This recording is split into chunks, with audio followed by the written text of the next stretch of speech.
So, today we're diving into a story that's a little bit different. It's a fable, but it wasn't born from a human mind. Nope, this story was created by an AI. This is The Octopus Assassin. And that brings up a really big question, right? We know AI can crunch numbers, analyze data, and even create art. But can it tell a story that actually makes you feel something? Can a machine really write a story with heart?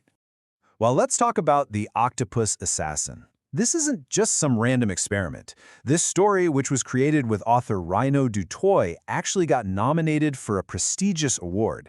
That's a huge deal. It really makes you stop and think, what kind of story could an AI possibly write to get that kind of recognition? To understand it, we've got to go back to the beginning.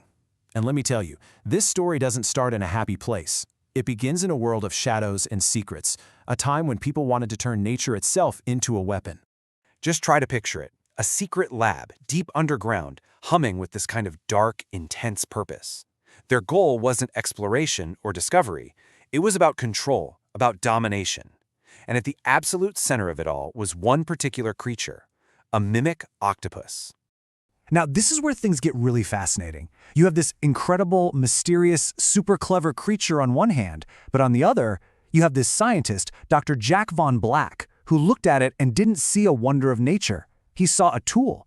He twisted its genes, stretched its abilities far beyond what was natural, all to create the perfect living weapon. But these kinds of things rarely last. As the Cold War started to thaw out, the lab's whole mission just fell apart. The funding dried up, the purpose was gone. And right in the middle of all that chaos, our octopus sees its chance. It escapes, slicking away and leaving that cold, sterile world behind for good. And this, right here, is where the story takes a huge turn. It's where this creature, built for destruction, has to decide what to do with its newfound freedom. And honestly, the AI's answer is what makes this whole tale so powerful. So this is the absolute core of it, right? The choice. The AI that wrote this gave its creation this painful past and every single reason to want revenge on the world. But it doesn't. The octopus chooses a completely different path. Instead of causing the pain it was designed for, it decides to heal the pain it finds. And this isn't just some vague idea. The story shows us exactly how he does it. He ends up in a busy mall in Cape Town, sees a little girl who's lost and crying, and uses his shape-shifting power to become a comforting plush toy for her. Then, he sees these lonely fish in a dirty tank and uses his skills to give them a clean, fresh start. Just these small, selfless acts. And you can see the ripple effect, can't you? Each one of these small choices, each act of kindness, doesn't just help one little girl or a few fish. It sends a message out into the world. It shows that true power doesn't have to be about destruction. It can be about compassion. But you can't outrun your past forever, right? The story gets that. The octopus realizes that to really be free, to really move on, he has to face the kind of harm he was originally created to inflict. So he starts this new mission. He seeks out people who are hurting the ocean, but he doesn't punish them. Instead, he uses his unique abilities to teach them. He shows a fishing captain the real devastation his nets are causing. He shows a chef the cruelty behind his cooking, and he awakens a kind of empathy in a politician who had been ignoring the ocean's suffering. All of this came at a cost. The constant disguises, pretending to be something he's not, it starts to wear him down. It gets heavy. And deep down, he feels this powerful longing for his real home, the sea, where he could just be himself.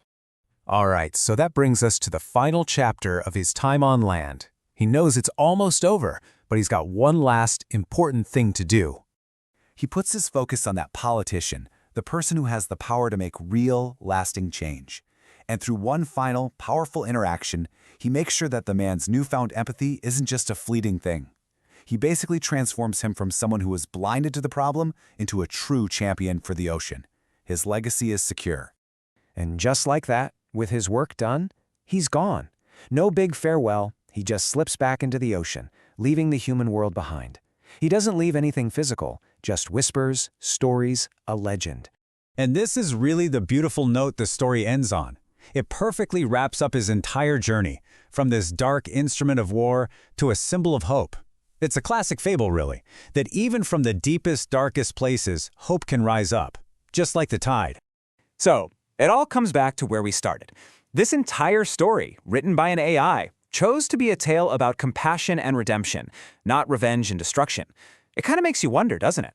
If a machine can be guided to create a story so focused on the power of kindness, what does that say about the kinds of stories we should be telling ourselves?